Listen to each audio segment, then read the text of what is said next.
말씀하셨다시피 아주 긴 시간 진지한 발표와 또 토론이 이어지고 있는데 참 오래간만에 아주 뜨거운 자리가 아닌가 그런 생각을 하게 됩니다.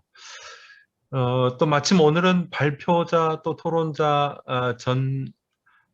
재참여자 10분을 가만히 제가 구분을 해보니까 국역과 DB 사업의 현장에서 현업으로 계시는 분들과 그리고 또 컨텐츠 제작이나 교육에서 현장에서 또 뛰고 계시는 분들이 아주 골고루 분포되어 있고 또 가장 선두에 서서 앞장서 가시는 분들이어서 그야말로 그 고전 관련 데이터베이스에 관해서 첨단의 논의를 할 수 있는 그런 자리가 아닌가 하는 생각을 하게 됐습니다. 발표를 들으면서요. 객적인 제 이야기 한마디만 좀 하고 시작하겠습니다. 원래 우리가 지금 5시 10분부터 시작을 해서 50분간 하기로 돼 있는데 앞에 발표 토론자께서 어떻게 시간을 잘 지켜주셨는지 오히려 지금 시간이 좀 남습니다만 한 2, 3분간만 제가 한국 고전 번역원과 관련된 어떤 이야기가 하나 생각이 나서 이 고전 데이터베이스를 제가 들어와서 쓸 때마다 꼭 생각나는 분이 한 분 계십니다. 그분은 바로 역사학자 한우근 선생이신데 제가 1983년에 한국고전번역원의 전신인 민족문화추진회의 국역연수원 연수부에 입학을 해서 그때는 2년제였습니다. 연수부가.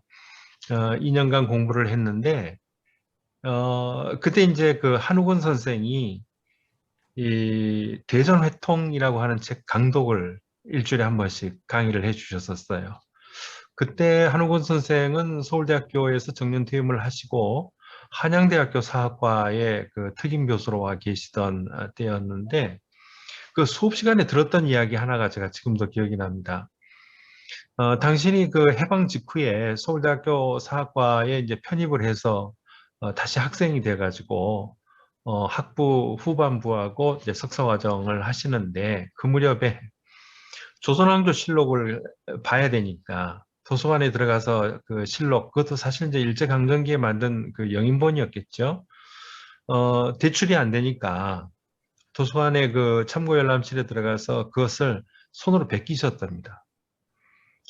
그래서 그 태조실록부터 베끼기 시작을 하는데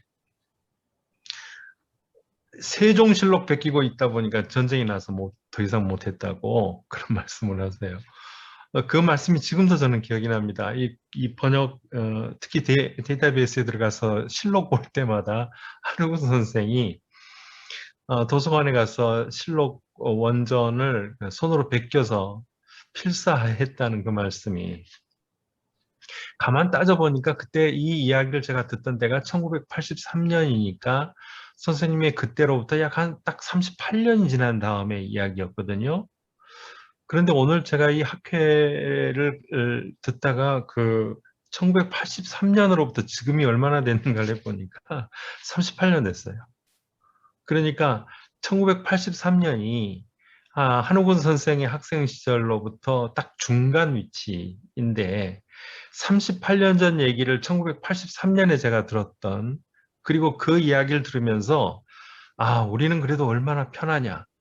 복사기도 있고 한우근 선생처럼 손으로 직접 왕조실록을 베껴가면서 공부하던 시절은 아니니 우리는 얼마나 편하냐 그런 생각을 하면서 그 말씀을 들었었는데 38년이 지난 지금의 제가 우리 한국고전종합TV를 비롯해서 우리 학계에 만들어 놓은 데이터베이스를 가서 볼 때마다 참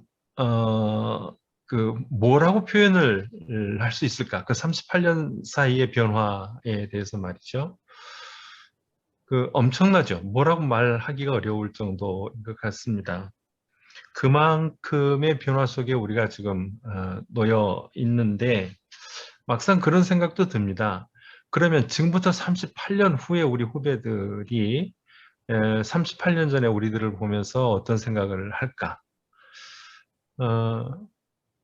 지금 제가 38년 전을 돌이켜보는 거하고 그거보다 더한 생각을 하지 않을까 그런 생각이 문득 들었습니다. 그래서 든 생각입니다만 그렇다면은 그들이 38년 후에 그들이 오늘날의 우리들을 보면서 분명 놀랍고 안타까워하고 그리고 아쉬워하는 부분들이 있을 텐데 그 아쉬워하는 부분이 바로 지금 우리가 해결해 나가야 할 일의 첫걸음이 아닌가. 또는 지금 저희가 이런 작업들을 열심히 해오고 있는데 다시 한번 신발끈을 고쳐매고 뛰어가야 할 그런 시점이 아닌가 그런 생각도 하게 됐습니다. 하여튼 객적인 얘기 한 말씀 드리면서 오늘 토론을 시작할까 합니다. 예, 말씀드렸다시피 오늘 5분의 발표와 5분의 토론을 이미 들으셨는데 앞서 사회자께서 말씀하신 것처럼 우선 발표자께서 앞선 토론에 대한 답변을 하시는데 제가 가만히 계산을 해보니까 지금부터 5분께서 발표자 5분께서 답변을 해주실 때는 가급적 좀 간단히 5분 안에 끝날 수 있도록 한 분이 그렇게 해주시면 좋을 것 같고요. 그리고 그거에 대한 보충 질문은 질의자께서 한 1, 2분 안에 보충 질문 한 번 더 하실 수 있게 제가 시간을 드리도록 하겠습니다. 그렇게 하게 되면 한 30분 정도, 35분 정도 이렇게 시간이 걸리지 않을까 싶은데요. 그러고 난 다음에 이제는 크로스해서 여기 지금 발표자 토론자가 지정된 거 할 거 없이 궁금한 거 좀 물어보는 시간으로 그렇게 가도록 하겠고 자연스럽게 참여하고 계시는 오늘 굉장히 많은 분들이 여기 지금 참여하고 계시는데 또 꼭 질문하고 싶은 부분들이 있으실 터이니 그분들께도 질문 시간을 드리도록 하겠습니다. 예, 그럼 바로 오늘 첫 번째 발표를 하셨던 건국대학교 유동환 교수님 질의자의 질의에 대한 답변 간단히 좀 부탁드리겠습니다. 네, 백한기입니다. 유동환 교수님께서 논쟁적 평가를 생략하시고 그 발전적 의견을 제시해 주신 것에 대해서 발표자로서 매우 감사하다는 말씀을 먼저 드립니다. 그 첫 번째 지적하셨던 그 고전문헌 연구와 활용에 있어서 가치 사슬의 그 확장과 재구조화가 필요하다는 지적을 해주셨는데요. 정말 중요한 지적이라고 생각을 합니다. 제가 토론문을 읽고 실제로 그 가치 사슬이라는 키워드로 포털에서 검색을 해보니까 실제로 이러한 성공 사례들이 기사화된 사례들이 실제로 존재하고 있었어요. 그래서 선생님이 어떤 이런 지적들을 그 저희 번역원뿐만 아니라 또 역사 분야 쪽에서 데이터베이스를 구축하고 있는 기관들 간에 이런 어떤 그 개념에 대한 도입이 좀 절실하게 필요하지 않을까. 물론 이제 한 기관이 갖고 있는 다양한 기능의 가치 사슬은 이미 내부 안에서 많은 모델링을 통해서 진행이 되고 있을 거라고 하고 이런 것들은 너무나 당연할 텐데 유관기관들 간의 가치 사슬을 연결하는 것들은 그 뭐 간헐적으로는 이루어지고는 있지만 아직 그 현실적으로 좀 많은 장애들이 있는 것도 사실입니다. 그래서 이제 그 기관들끼리 서로 가지고 있는 데이터의 가치 사슬을 모델링하는 방법이라든지 또 융합 가능한 분야의 다른 데이터들과 또 기술을 이 가치 사슬 안에 이렇게 묶어가는 방식들은 앞으로 저희들이 계속해서 그 고민하고 또 그런 노력들을 기울여야 되지 않을까. 그게 바로 이제 부가가치 창출의 어떤 선순환 체계를 마련하는 어떤 그런 기회가 되기 때문에 저희 번역원뿐만 아니라 같이 협업하고 있는 유관기관들이 함께 고민해야 될 중요한 숙제라고 생각을 해서 전적으로 동의를 드리고요. 두 번째 지적하신 내용과 관련해서는 이게 4차 산업 기술이나 메타버스 관련 기술들의 접목을 정말 어떻게 해야 될까 하는 문제. 이건 좀 번역원을 비롯해서 각 기관들이 아마 매우 신중하게 접근할 것이라 저는 믿어 의심치 않습니다.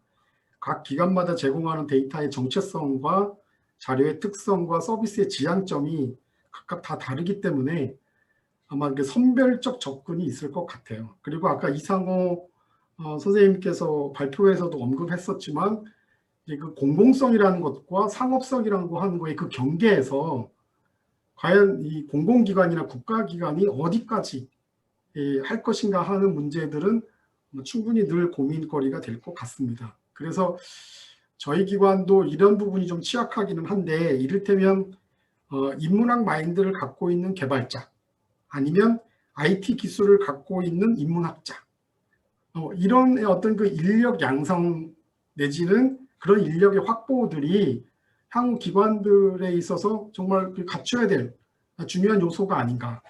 그러니까 이게 저희들 늘 이렇게 개발 사업을 같이 진행하다 보면은 그런 어려움들이 늘 있어요.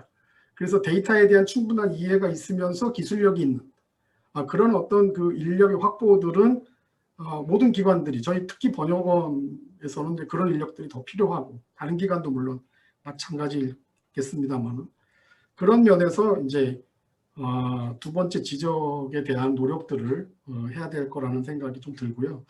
마지막 세 번째 지적과 관련해서는 저희가 나름대로 노력을 하고 있습니다만은 최근에 그 문집종간 저자행력 서비스하고 이제 인물관계 서비스를 개발을 하면서 텍스트의 어떤 시각화 요거에 대한 저희가 조금 재미를 좀 봤어요.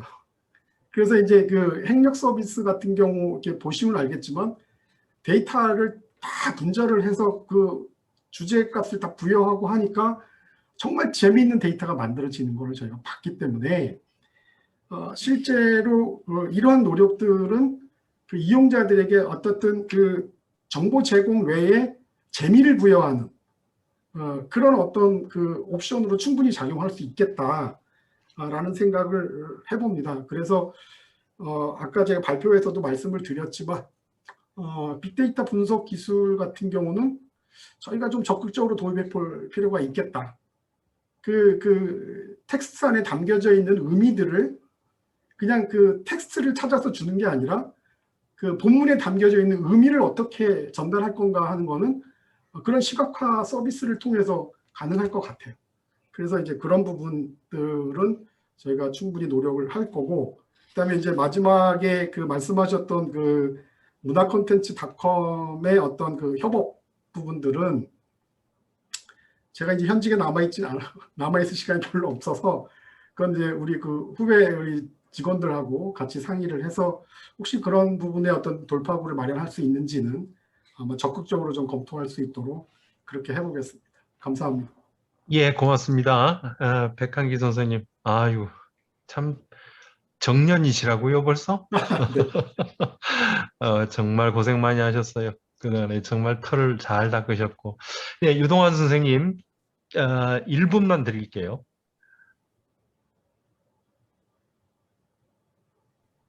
추가적인 얘기 없습니다. 예, 예. 따로 없으시고요. 답변 잘 예, 들었습니다. 예, 고맙습니다.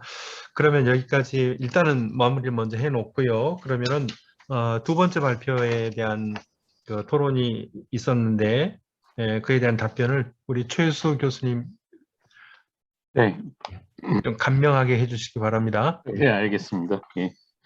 뭐 유주범 선생님도 이 국사펜션위원회에서 정보화로 굉장히 오랜 기간 동안 봉사를 하시고 계시고 또 나름 이제 자료에 대한 고민을 굉장히 많이 하셨기 때문에 제 발표보다 오히려 더 발전된 내용들을 갖다가 토론문에서 제시를 해주셨어요. 네, 감사드리고요. 두 가지만 말씀을 드리겠습니다. 첫 번째는 이제 아까 이제 기관의 입장에서 학문적인 토대를 구축하는 게 가장 기본적인 원칙, 예, 그 원칙에서 벗어나서는 안 되고 1차적인 어떤 DB 제공이 가장 중요한 책무다. 뭐 전적으로 동의합니다. 예. 그것으로 이제 근데 제 개인적인 의견은 기관의 의무는 거기에서 끝나는 게 아니라 그것이 이제 널리 이용되도록 하는 것이 또 2차적인 임무가 아닐까라는 생각이 들어서 제가 제안을 드린 거고요. 그 과정에서 뭐 이제 활용하기 위한 인프라를 구축하는 방안으로 URI 기반이라든지 디지털 큐레이션 방법론에 대해서도 말씀을 해주셨죠. 그래서 그런 방법들이 저는 이제 필요하다고 생각하는데 이용자들의 어떤 이용자들이 전적으로 자기들이 이제 어떤 큐레이션을 하는 그런 놀이터를 만들어주는 것도 중요하지만 저는 이게 단계적으로 좀 나가야 된다고 생각을 하거든요. 뭐 가령 이제 스토리 테마파크 같은 경우에도 일기를 분절화시켜서 이야기 소재를 제공을 하면서 연관 이야기 소재라는 것들을 서비스를 하고 있죠. 관련된 이야기들을 같이 제공을 해주는 방법들이라든지 이런 것들이 좀 기본적으로 좀 필요하다고 생각을 하고요. 아까 이제 검색 결과를 갖고 이제 그냥 단절적으로 이렇게 그 목록만 제시할 게 아니라 예를 들어서 이순신을 검색하면 어떤 검색어를 던진 사람은 이순신 생애 전반에 대해서 궁금한 사람도 있을 거고, 아니면 관직 생활에 대한 궁금함이 있을 거고, 임진왜란 때 어떤 일을 했는지 궁금한 사람도 있을 거고, 관심사가 다양할 거라고요. 그러한 맥락들을 갖다가 이 그 의미 구조로 검색 결과에서 분절화 시켜가지고 덩어리로 서비스를 해주는 방법들, 이런 것들을 먼저 좀 고민을 할 필요가 있지 않나라는 생각이 들고요. 그 과정에서 아까 이제 백한기 센터장님이 말씀하셨던 관계망이라든지 이런 것들이 단지 인물 정보뿐만 아니라 그 공간 정보라든지 뭐 다양한 어떤 그 정보들을 토대로 그런 의미 관계망들을 구축할 수가 있거든요. 그런 방법들을 좀 사용하면은 대중들이 훨씬 흥미를 느끼고 재미있게 접근할 수 있지 않을까. 그래서 더욱 이제 서비스가 활성화되지 않을까라는 생각들을 합니다.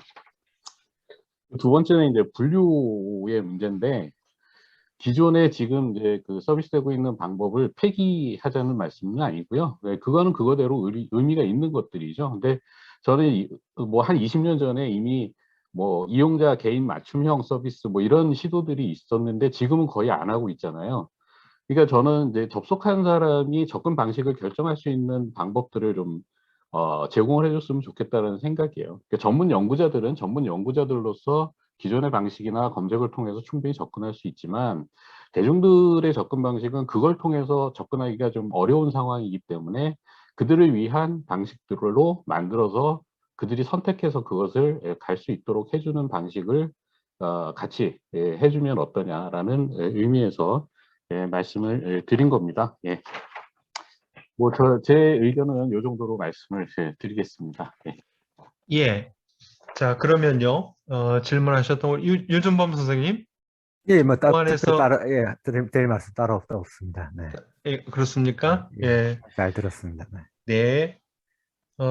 지금 그 최희수 교수님은 이제 우리 국내의 고전적 관련된 데이터베이스 전체를 이제 다루면서 문제를 제기를 해주셨고, 그리고 이제 세 번째 발표하신 정만호 선생님 이 부분이 이제 오늘 저희들 이 학회의 가장 중심이 되는 부분이 아닐까 하는 생각이 드는데, 우리 한국고전번역원이 구축하고 있는 한국고전종합DB를 신뢰를 하나하나 들어주시면서 아주 자세하게 발표를 해주셨고, 또 그거에 대해서 조윤선 선생님께서 질문을 해주셨고 토론을 해주셨는데, 그 토론 내용에 대한 답부터 먼저 정만호 선생님 통해서 듣도록 하겠습니다.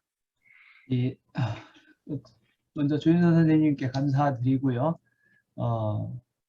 제가 뭐 크게 세 가지 정도를 말씀드리면 될 것 같은데, 두 가지는 간단히 말씀을 드리고 한 가지는 좀 제가 조금 더 보충해서 설명을 드렸으면 좋겠습니다. 이런 말씀을 제가 꼭 심각하게 논의해보고 싶었는데 그 부분에 대해서 조금 시간을 할애하도록 하겠습니다. 먼저 제가 표준각주라든가 주석 접수 문제에 대해서 의견을 제시했는데, 그것을 검증하는 데 많은 시간과 노력이 필요할 것이다, 이런 말씀을 하셨습니다. 번역원에 근무하시는 분들 입장에서는 그것이 상당한 업무 부담으로 작용할 것이라고 생각을 합니다. 그런데 그것이 우리가 과연 오류가 계속해서 재생산이 됐을 적에 생각하는 그 문제, 그것을 해결하는 데 들어가는 문제점, 그리고 향후 고전 DB를 사용하는 사용자들이 정보를 검색하는 데 들어가는 노력의 대가, 그것을 감안했을 적에 어느 쪽이 이익일 것인가, 이걸 생각을 해보면 오류 검증 정도의 오류 신고의 내용을 검증하는 수준에서 얼마든지 가능한 일이 아닐까. 저는 그것이 인력이라든가 제도 이 비용 면에서 오히려 더 덜 드는 일일 거라고 이렇게 생각을 하고요.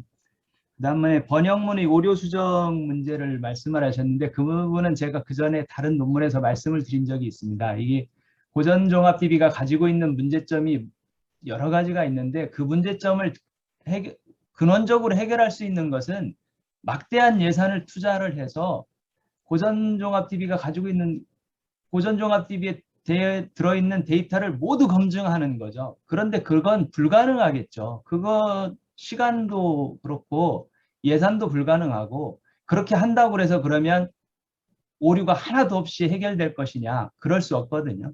그럼 결국은 데이터베이스는 사용자 검증이라는 측면에서 검증을 해야 될 것이고 그런 측면에서 제가 사용자 검증을 활성화시키기 위해서 오류 신고를 조금 더 많이 받는 것이 고전종합TV의 그 오류 수정에 도움이 될 거라는 측면에서 제가 사적인 자리에서 그런 제안을 한 적이 있습니다. 오류 신고하는 사람들이 많을 텐데 그것이 어떻게 보면 번역원에서 해야 될 일을 사용자가 해주는 거잖아요, 신고를. 그러면 그들한테 하다못해 100개 오류 신고를 하면 커피 쿠폰이라도 하나 주자. 그렇게 해서 조금 더 오류가 많이 신고가 되고 접수가 되면 우리가 고전종합TV를 더 완전하게 만드는 데 도움이 되지 않겠냐. 참 소박한 그런 제안도 한 적이 있습니다. 그래서 그런 것이 조금 표준각주라든가 또는 그 주석 접수라든가 오류 신고가 더 활성화된다면 사용자 검증 차원에서 이 TV의 오류가 최소화되지 않겠나 이런 말씀을 드리고 싶고요. 이제 그건 뭐 부차적이고 제가 오늘 꼭 말씀드리고 싶은 것은 이 가독성 문제입니다. 이거 제 본래 글에 있는 건데요. 이 1978년도에 쓴 연기향교의 전교가 쓴 일기입니다. 성균관장의 통지에 의하여 당일 장의 유인이와 동반상경에서 전교영장 사령을 받은 뒤에 두 관장의 훈시를 받고 대성전 참배와 사무국장을 위시한 제 직원과 인사를 마친 다음 유리몰부 광고료 1만 원을 납부 귀가하였음. 여기 계신 분들 중에 이 문장을 이해 못하실 분 아무도 안 계실 겁니다. 근데 이거 제가 뜨겁습니다만 이거 지금 번역하고 있는 겁니다. 지금 이것은 고전번역원의 고전DB에 실려 있는 내용입니다. 삼가 청작과 서수 후패의 전으로서 오방신의 영께 고합니다. 이런 식으로 표현을 한다면 이렇게 될 겁니다. 삼가 청작 서수 후패의 전으로 감히 오방신의 영께 고합니다. 이거 과연 이 문장을 누가 지금 일반인들 중에 누가 이 청작서수 후패를 누가 알 것이냐 이거 한번 생각해 봐야 된다는 거죠. 번역의 목적이 무엇이냐. 과연 전문가들한테는 사실 번역이 필요 없거든요. 전문가들이 자료를 빨리 읽기 위해서 번역이 필요한 것이냐? 그렇지 않거든요. 일반인들이 읽어야죠. 일반인들이 읽을 수 없다면 번역의 대상 독자층으로 정한 독자들이 읽고 이해할 수 없다면 그건 성공한 번역이라고 할 수 없을 겁니다. 그래서 이런 것에 대해서 아까 뭐 제문의 특성 이런 말씀을 하셨는데 이런 건 얼마든지 우리말로 쉽게 바꿔도 의미가 전달이 되거든요. 그리고 번역 사업의 그 기준 지침 중에 아까 조인선 선생님도 말씀을 하셨는데 사전에 등재되어 있는 용어는 쓸 수 있고 각주도 달지 말라 이렇게 되어 있습니다.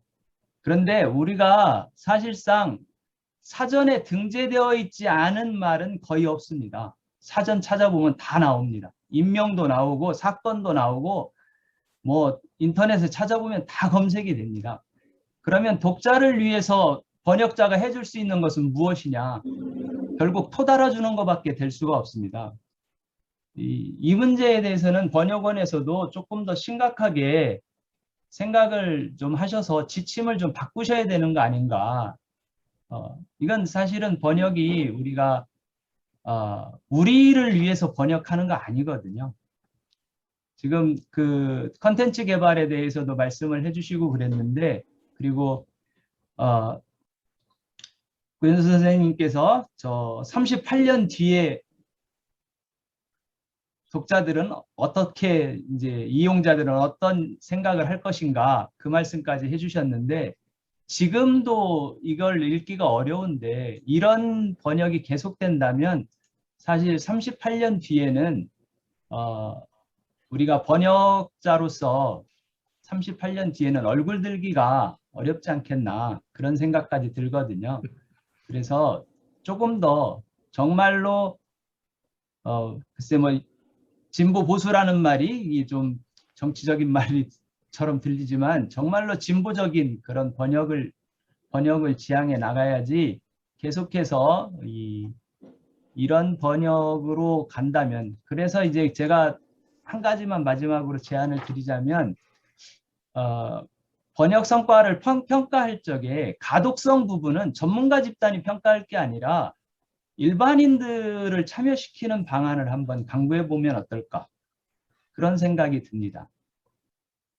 일반인들 중에 읽어보고서, 물론 우리가 한자로 한 우리말로 표현할 수 없는 부분들이 있습니다만은, 그렇다 하더라도 일반인들이 조금 읽고서 이건 어떤 문제점이 있다, 그런 것들을 듣고 경청해서 계속해서 개선했으면 좋겠다라는 그런 말씀으로, 대신 좀 외람된 말씀을 드려서 죄송합니다. 네, 정만호 선생님 답변이셨는데, 지금 제가 잠깐 헷갈렸어요.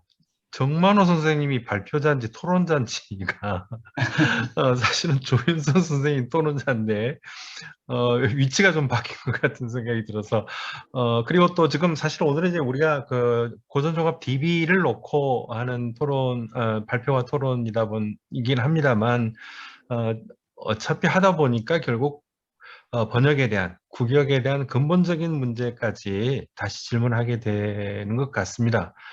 정만호 선생님의 뜻이 아마 거기 있는 것 같은데, 자, 그래도요, 조윤선 선생님이 좀 보충하실 부분이 있으시면 말씀해 주실까요?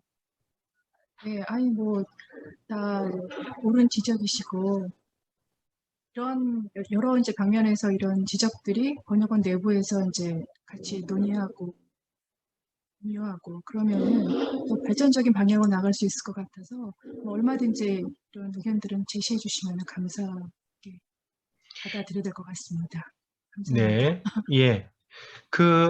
제가 그냥 사회자 직권으로, 오늘 이제 제시했던 정만호 선생님의 발표 중에서도 특히 저도 더 관심 있게 봤던 거는 주석의 오류나 주석 접수에 대한 의견 부분이었는데, 이거 상당히 많이 애를 쓰고 노력하고 계신 걸로 알고 있는데, 기왕에 이 자리에 계시니까 백한기 선생님이 지금 고전번역원 내부의 어떤 참 입장이랄까, 노력하시는 부분에 대한 얘기를 잠깐 좀 덧보태 주시면 어떨까요? 네. 사실 이제 그 번역 사업이 이제 65년도부터 시작을 해서 지금까지 축적된 데이터를 올리다 보니까, 이제 초기 번역서에 대한 주석들은 그 공부서의 부족 때문에 이제 역자의 기억에 의존하거나 하는 식의 그 주석들이 많이 있었기 때문에 실제로 이제 주석에 오류가 있는 건 사실입니다. 근데 이제 그 최근 10여 년 이상 새로 번역되는 그 번역서들의 주석들은 상당히 이제 정제되어 있고 정확한 주석들이 이제 있는데, 혹간 개인차에 의해서 이전 번역의 주석을 그대로 이제 인용하다 보니까 주석 오류의 재인용 사례들이 솔직히 좀 있죠. 그래서 저희가 그 각주 검색을 진행할 때에는 그 검색 결과의 순서를 최근 번역서를 상위에 올리는 방식으로 해서 그 가급적이면 정확한 주석 내용을 보실 수 있도록 그렇게 배려를 했어요.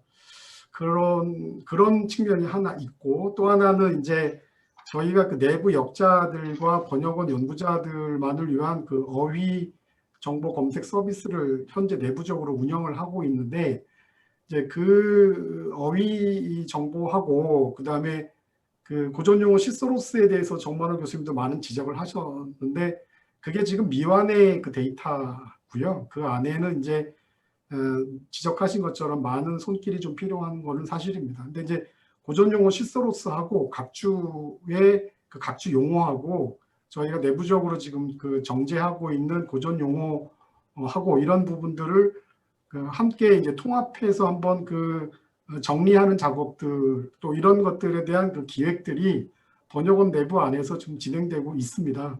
그래서 이제 그 정확한 그 어휘에 대한 그 사전적 의미와 용례에 관한 것들이 잘 정리돼서 앞으로는 그런 것들이 오픈되고 또 활용될 수 있도록 준비하고 있다. 이런 정도까지 제가 말씀드릴 수 있을 것 같습니다.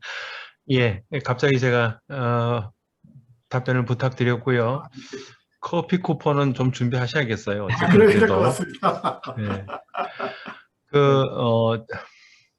좀 관심 있는 커피 회사하고 협찬을 좀 맺든지 해가지고 그런 것도 좋은 방법일 것 같아요.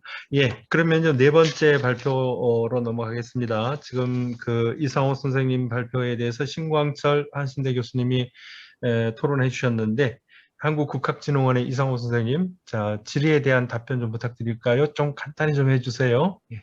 네, 선생님. 이게 제가 보니까 저한테 들은 질문이 제일 많으신데요. 큰 틀만 해도 4개인데다 앞 세 부까지 하니까 7개쯤 되는데 이게 그 아마 발표 중에 그게 다 좀 해결이 됐다라고 생각을 좀 하고요. 그 하나만 좀 말씀드리면서 좀 필요한 얘기를 그냥 답변이 2-3개 같이 걸치도록 그렇게 좀 말씀을 드려서 시간을 조금 절약을 하도록 그렇게 하겠습니다. 사실 그 제가 이제 고전 종합 DB 활용 관련해서 처음에 그 고민을 말씀드렸던 건 여전히 사실은 연구자들이나 또 전문가들에 있어서 사실 한국에서 이만한 정보를 제공해 주는 게 없고 그쪽 방향에 저는 여전히 옳다라고 생각을 하고 있는데 굳이 이걸 지금 그 문화 콘텐츠 쪽으로 옮기면 우리가 이제 고민해 봐야 할 게 뭔가를 다시 한번 생각해 보자는 의미에서 이렇게 말씀을 드렸던 거고요. 그랬을 때 사실은 제가 가장 중요하게 말씀드리는 게 적어도 이제 콘텐츠화라고 하면 이 콘텐츠를 누가 사용할 건지에 대한 유저 타겟팅이 정확하게 되지 않으면 현실적으로 나머지 모든 게 다 무너질 수밖에 없는 구조를 갖고 있다라는 말씀을 드리고 싶었고요. 그리고 이제 이게 공공기관이나 혹은 그 국가기관이 늘 받는 저거 중에 하나가 뭐냐면 그 유저 타겟팅을 하라 그러면 그냥 뭐 전국민 대상, 일반 국민 대상 이렇게 유저 타겟팅을 하거든요. 사실은 되게 엄밀하게 얘기하면 이게 유저 타겟팅이 아닌 거죠, 이게. 그러니까 유저 타겟팅은 적어도 나이, 연배 혹은 생활 뭐 이런 모든 것들을 좀 고려해서 어느 특정한 조에 좀 맞춰 나가는 방법들이 이제 정상적인 유저 타겟팅인데 그러려 하다 보면 이게 이제 그 고전 번역원 입장에서 보면 어떤 특정한 유저 타겟팅을 하기가 불가능할 거다. 그래서 제가 아까 이제 그 뒤에 이제 4번 질문하고 연관된 건데 그 가능하면 아예 이제 그 일반 국민들을 상대해서 정확히 유저 타겟팅을 하고 있는 어떤 그 전문 창작자들이나 혹은 그 전문 기획자들을 중심으로 해서 이렇게 그 사람들에게 딱 맞춰서 제공하는 방식을 조금 고민해보자. 이게 제가 이제 전체적으로 제안드렸던 거고요. 그리고 이제 그렇게 됐을 때도 여전히 이제 우리에게 좀 고민은 뭐냐면 지금까지 전문가나 뭐 혹은 고전 번역을 가지고 있는 어떤 그 학적 신뢰성이나 이런 게 중요한 게 아니라 이제 콘텐츠 쪽으로 가면 사실은 흥미와 그다음에 또 실제로 이제 이걸 그 엄청난 돈을 투자해서 돈을 제작을 했을 때 그만큼 사실 인풋이 그 인풋만큼 아웃풋이 나올 수 있어야 되는 건데 그럴 만한 소재가 충분한가 하는 데 대한 고민들과 또 그러다 보면 사실은 그걸 제작하는 사람들이 가지고 있는 어떤 영향 범위 안에까지 우리가 들어가야 되는 문제들이 좀 있습니다. 그래서 그 부분에서 저는 유저 타겟팅을 정확하게 해야 되고 그리고 그렇게 유저 타겟팅이 되고 나면 당연히 주제와 플랫폼은 거기에 따라서 만들어져야 되는 과정을 겪을 수밖에 없고 그리고 그렇게 되면 당연히 이제 그네들의 수준에 맞춰서 그네들의 문화적 장벽을 걷어내기 위한 작업들로 이렇게 들어갈 수밖에 없을 겁니다. 그래서 제가 이거는 그냥 이렇게 이론적으로 얘기하기는 좀 곤란한데요. 실제로 제가 작년에 영화 창작자들하고 만나서 그네들이 궁금해하는 것들에 대한 설명을 받아보면 학자들이 궁금해하는 건 전혀 다른 문제들입니다. 그리고 그네들이 우리한테 정말 해결해 달라고 부탁하는 게 학자들이 보면 되게 상식적인 건데 그네들이 너무 어려운 벽일 수도 있고 학자들은 단 한 번도 생각해보지 않은 건데 그네들이 너무 필요한 것들이 있습니다. 그러면 우리가 적어도 콘텐츠 쪽으로 방향을 돌린다면 고전종합DB 같은 경우도 그쪽 방향까지 생각을 해야 이제 그쪽 방향으로 나갈 수 있다는 말씀을 제가 드리려고 했던 겁니다. 그래서 그러기 위해서는 사실 이제 아까 뭐 B2C, B2G 이런 말씀을 드렸는데 타겟을 이렇게 여러 가지 어떤 한 기관에서 그걸 다 소화해내기 현실적으로 불가능한 부분들이 굉장히 많습니다. 그러다 보니까 타겟화가 어떤 상당한 영향 정도의 어떤 메타 연계라든지 혹은 또 같이 이렇게 가져갈 수 있는 방법들을 좀 고민해 봐야 되는데, 지금 사실 스토리텔링 파크 같은 경우는 저희들이 날짜 단위의 메타가 지금 국편의 조선왕조 실록하고도 연결되어 있고, 인물 정보 같은 경우는 한중이라고 연결되어 있고, 이렇게 해서 안에 들어오면 다른 걸 다 찾아볼 수 있게 연계해 나가는 방식들을 지금 계속 만들어가고 있는데, 사실 이런 것들은 저희 고전 분야가 전체 아마 DB 분야에서 가장 잘 되고 있는 부분이라고 저는 생각도 하고요. 여전히 미흡한 부분도 있지만. 그래서 이러한 고민들이 조금 필요하기 때문에 그런 것들이 조금 필요하다는 말씀을 조금 드리고 싶었던 게, 그리고 사실은 그러면서 지금 좀 안타까운 게 이제 문화원영의 디지털 콘텐츠화 사업과의 비교 뭐 이런 말씀을 조금 하셨던 게, 사실 이게 콘텐츠를 만들다 보면 이 창작자들이 알고 싶어 하는 것들은 굉장히 집약된 수준의 의미 연계 방식들입니다. 그러니까 의미가 어떻게 되어 있고, 그다음에 다인물과의 관계 방식은 어떻게 되어 있고, 그다음에 또 그 속에서 인물은 어떤 방식으로 가야 이게 합리적으로 논리적으로 설명될 수 있을지들이 이렇게 계속 궁금해하는 부분들인데, 거기에 대한 정보는 지금 어떠한 번역서라든지 어떠한 연구서들도 주지 않고 있거든요.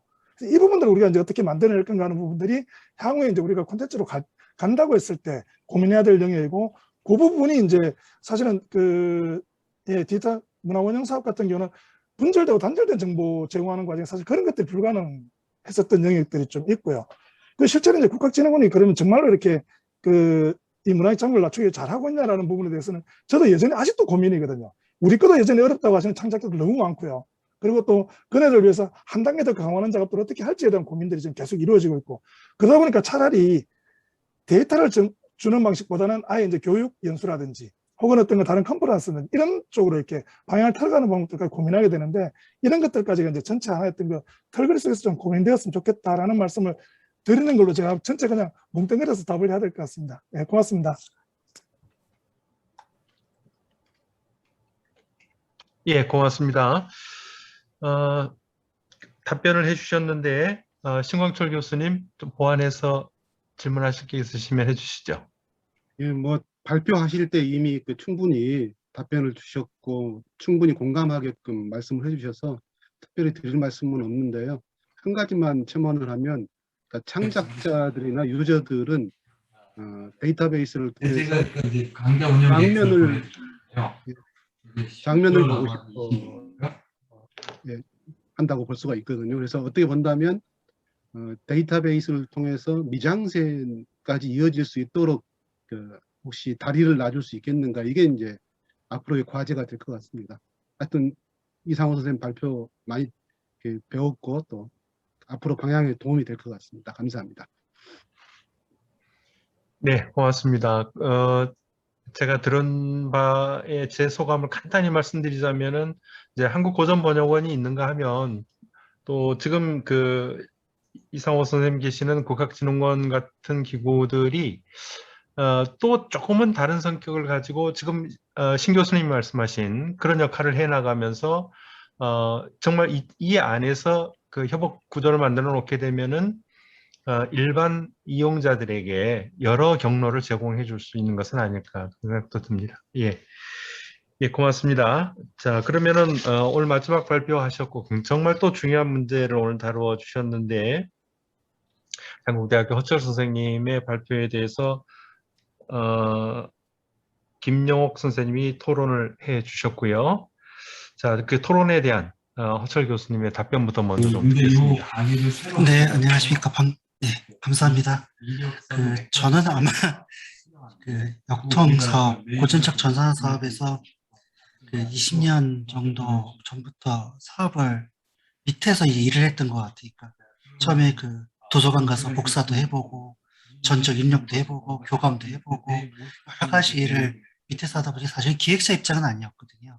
그러니까 일을 해보는 입장이었고, 그다음에 연구자가 되고 나니 이런 것들에 대해서 이야기를 할 수 있게 됐고, 또 IRG에 참여하다 보니 한자 관련 문제에 대해서 말씀드릴 수 있게 됐고, 여러 가지 이제 그런 경험들이 아마 제가 오늘 드린 말씀들에 대한 아닐까 싶습니다. 짧게 말씀을 드리면, 예전에 OCR들은 사실은 통계 기반으로 이루어졌고, 현재도 전적을 입력하는 데 있어서 통계 기반의 프로그램들을 활용을 했었는데, 한 3년 전부터는 AI하고 빅데이터를 활용해서 확률 중심의 분포로 가고 있어서 2년 전 같은 경우는 화남 20대, 중국 화남 20대에서 대장경을 OCR 하는데 그 OCR의 정확도가 약 98% 정도가 나왔습니다. 그리고 지금 현재 저희 연구소에서 하고 있는 그 데이터 구축 사업 같은 경우에도 데이터를 구축해서 아마 10월쯤에 저희가 결과를 보여드릴 수 있을 것 같은데, 가을 결과 같은 경우에는 약 한 2,000자 자종에 대해서는 약 한 90에서 95%의 정확도가 나오는 것 같습니다. 이런 데이터가 좀 쌓여야겠죠.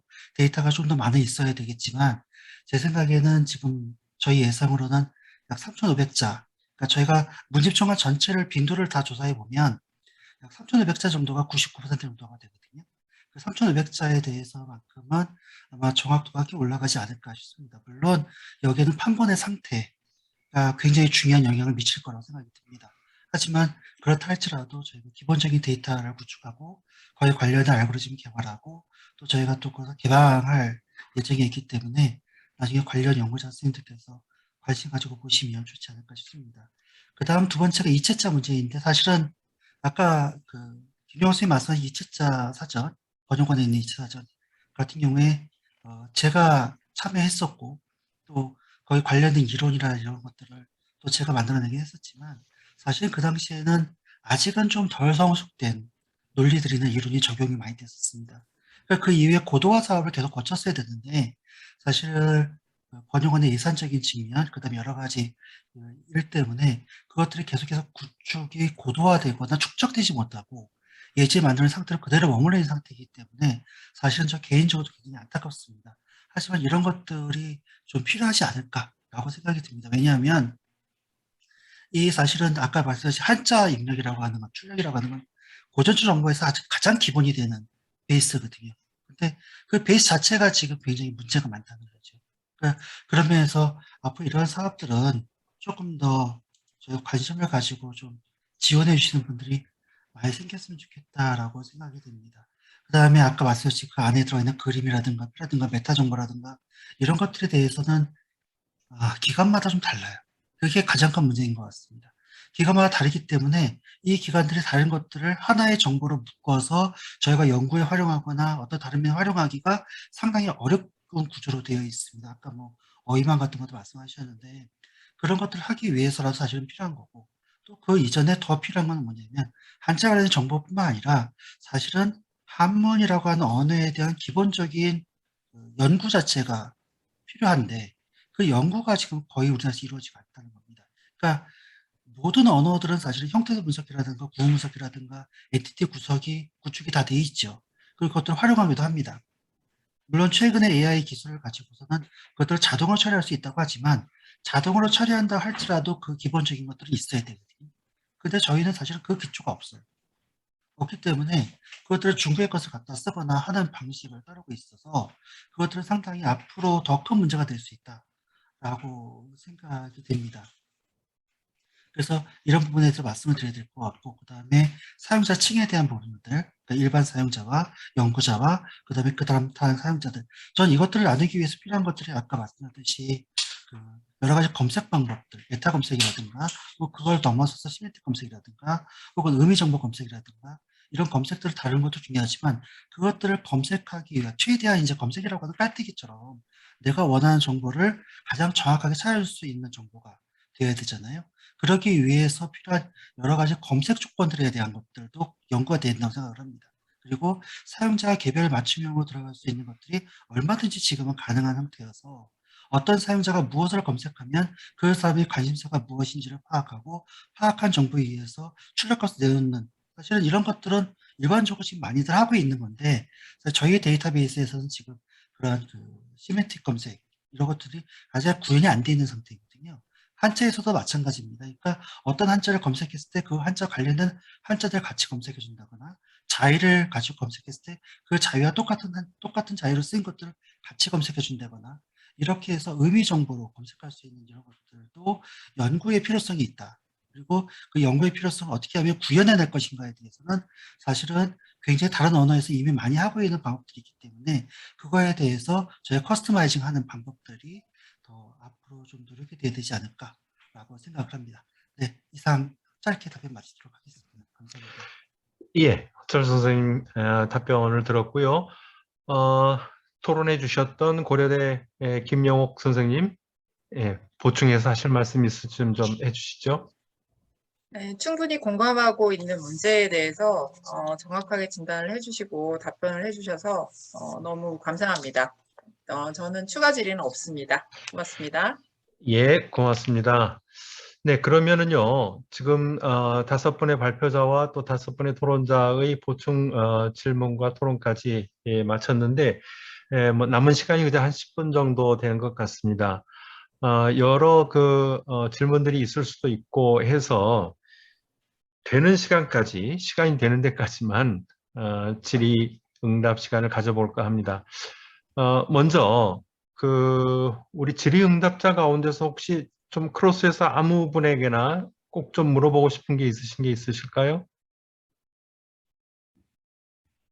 자, 그러면요, 참여하신 여러분들께서 지금 화면상이지만 그냥 플로어라고 하겠습니다. 플로어에 계신 여러 참여자들 가운데서 꼭 좀 질문하고 싶은 게 있으신 분들은 아까 드린 것처럼 질의 표시를 좀 해주실까요?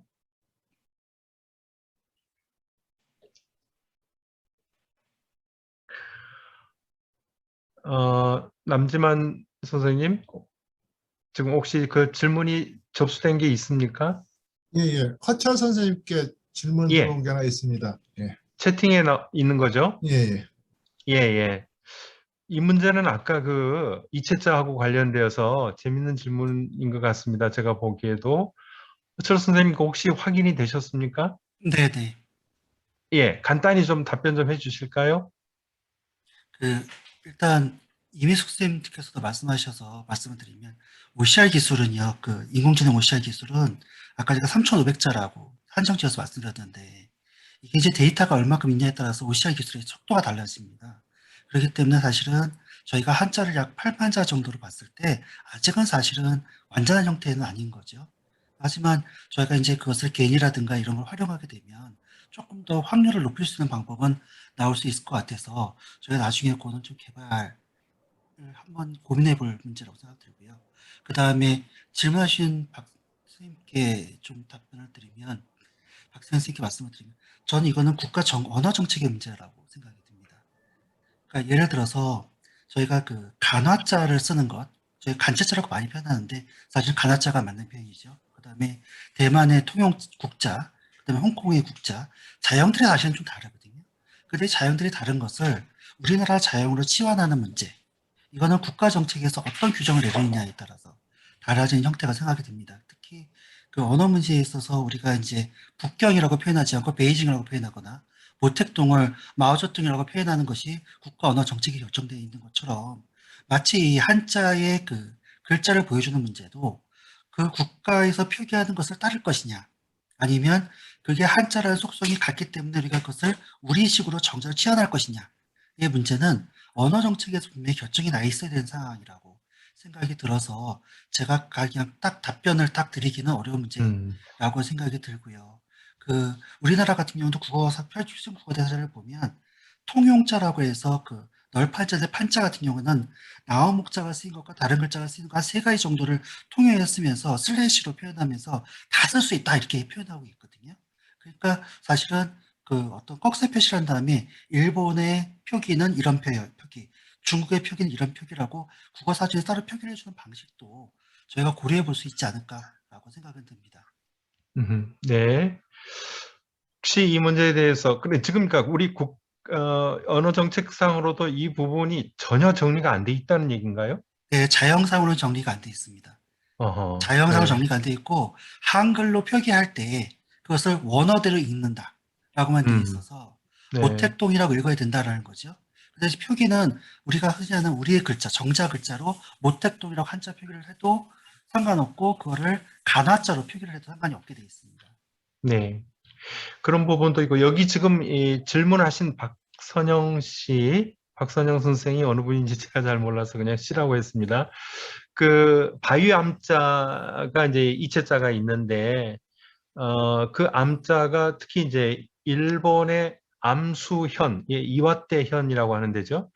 이와떼현이라고 쓸 때는 이 글자를 꼭 반드시 써야 되는데 우리가 하는 정체자 암자가 들어가 버린다든지 이제 이거 참 사소한 문제인 것 같지만 이게 사소한 건 아니죠. 이런 것들을 정리해 줘야 된다는 거 아니겠어요? 네, 맞습니다. 예. 예, 오늘 또 그런 문제도 같이 한번 다뤄봤습니다. 하나 혹시 조금 또 더 추가로 말씀드리면 예, 우리나라 임명용 한자라고 쓰지 않습니까? 임명용 한자, 그러니까 주민등록 찍을 때 쓰는 임명용 한자. 그게 행안부에서 관리하는 건데 행안부에서 관리하는 이 한자 코드는 유니코드하고 다른 체계로 되어 있습니다. 그러니까 행정안전망에 써져 있는 주민등록상에 들어가는 한자 표기는 별도의 우리나라 고유 코드를 가지고 쓰게 되어 있습니다. 유니코드랑 호환이 안 됩니다. 그러니까 데이터 간의 정보가 사실은 거기서 약간의 문제가 발생할 수 있는 거죠. 예. 이 이체자 문제도 참 오늘 사실 그래서 문제 하나하나가 따지고 보면요. 하나씩 다시 다 토론해야 되고 문제 제기해야 될 것들인데 오늘 굉장히 많은 문제를 다루다 보니까 깊이 있게 다루지 못하는 것에 대해서는 좀 아쉬움이 있습니다. 예, 일단 여기까지 제가 맡은 소임을 좀 마무리할까 하는데요. 혹시 더 많은 질문들 있으시면 마지막 남재만 선생님이 좀 정리하시면서 해주셔도 좋겠고 시간 관계상 여기서 마무리해도 또 좋을 것 같기도 합니다. 교수님, 네. 제가 그 한 가지 그 예, 백항기 선생님 발표에 대해서 조금 설명이 좀 필요한 게 있을 것 같아가지고요. 예, 말씀하시죠. 시간을 주시면. 네. 예. 그 정만호 교수님이 여러 가지 그 고전종합DB의 기능상의 그 불편함들과 문제점을 지적을 해주셨어요. 그래서 그런 부분들에 대해서는 저희가 미처 생각하지 못한 부분을 지적한 부분도 있고 또 그 기술적으로 구현이 좀 어려워서 해결하지 못하는 부분들도 사실 좀 존재하고는 있습니다. 그런데 이제 오류 신고할 때 그 원문 텍스트의 이미지를 불러오는 그 방식은 그 한국 문집총관의 경우는 그 원문 텍스트 안에 그 P 태그라고 해가지고 그 알파벳 P를 동그란 이미지로 달아놓은 게 있어요. 거기에 그 해당 이미지를 그걸 클릭하면은 그 위치에 있는 이미지를 불러오게 돼 있거든요. 그래서 아예 처음부터 그 기사의 첫 페이지를 부르지 않고 오자로 그 의심되는 그 부분의 앞뒤의 P자의 그 이미지를 클릭하게 되면 그 페이지의 이미지를 불러올 수가 있어요. 그래서 그런 부분들은 활용하시면은 더 좋을 것 같고요. 그다음에 이제 아까 그 제일 많이 지적해 주셨던 게 이제 그 고전용어 시소로스인데 그거는 제가 아까 그 답변 드리는 중에도 이제 이 미완의 데이터라는 표현을 좀 썼어요. 근데 이게 그 한국학중앙연구원의 그 예산을 지원받아가지고 2년 동안 작업을 해서 이제 구축한 거고 그게 그 이후에 이제 업데이트가 되지 않은 문제.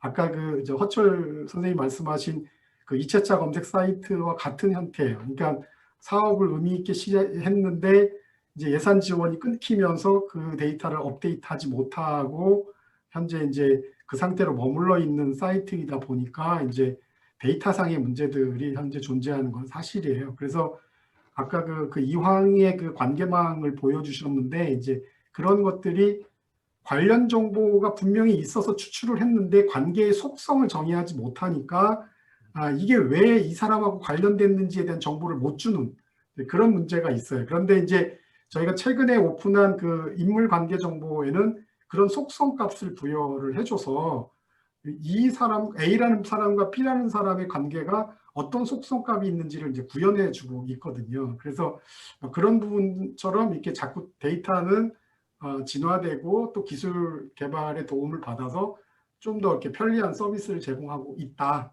다만 이제 우리가 미처 생각하지 못하거나 한 것들은 바로 이제 저희가 그 개선을 할 거고 기술적 검토를 해서 뭐 그런 부분들이 개선이 되는 것들은 뭐 빠르면 한 달 안에 뭐 늦어도 2달 안에는 뭐 아마 개선돼서 그 지적한 것들은 뭐 고쳐질 거라 이렇게 기대가 됩니다.